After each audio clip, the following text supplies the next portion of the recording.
అందరికీ చేతులెత్తి నమస్కరిస్తూ ఈరోజు మన ప్రియతమ నాయకురాలు దివంగత ప్రధాని ఉక్కు మహిళ ప్రపంచంలో మేటి నేతగా ఉన్న ఇందిరాగాంధీ పుట్టినరోజు సందర్భంగా ఈరోజు కార్యక్రమంలో ముఖ్య అతిథిగా పాల్గొంటున్న గౌరవ ముఖ్యమంత్రి రేవంత్ రెడ్డి గారికి, డిప్యూటీ సీఎం భట్టి గారికి, పిసిసి ప్రెసిడెంట్ మహేష్ గారు, సహచార మంత్రివర్యులకు, ముఖ్యంగా వేలాదిగా విచ్చేసిన అక్కా చెల్లెళ్లకు చేతులెత్తి నమస్కరిస్తూ ముఖ్యంగా ఈరోజు ఒక సంవత్సరం పూర్తి కావస్తుంది మన ప్రజాపాలన వచ్చి.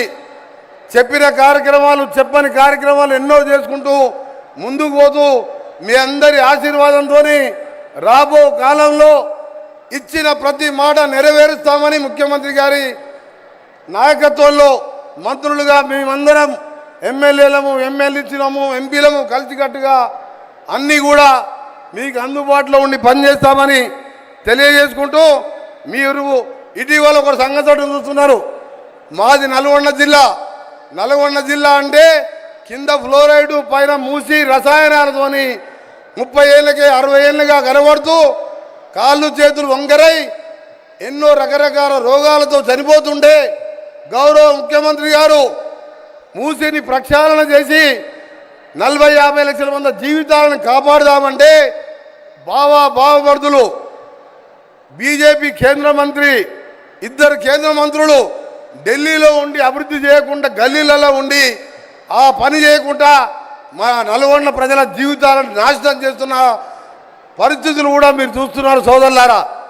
అందుకనే ఈరోజు ఇందిరమ్మ ఇల్లు కానించి అన్ని కార్యక్రమాలు చేస్తూ చెప్పని మూసి కార్యక్రమాన్ని చేసి మాకు నల్గొండ ప్రజలము ఉంటామో పోతామో తెలియని పరిస్థితులలో మాకు జీవితం మీద ఆశ కలిగింది.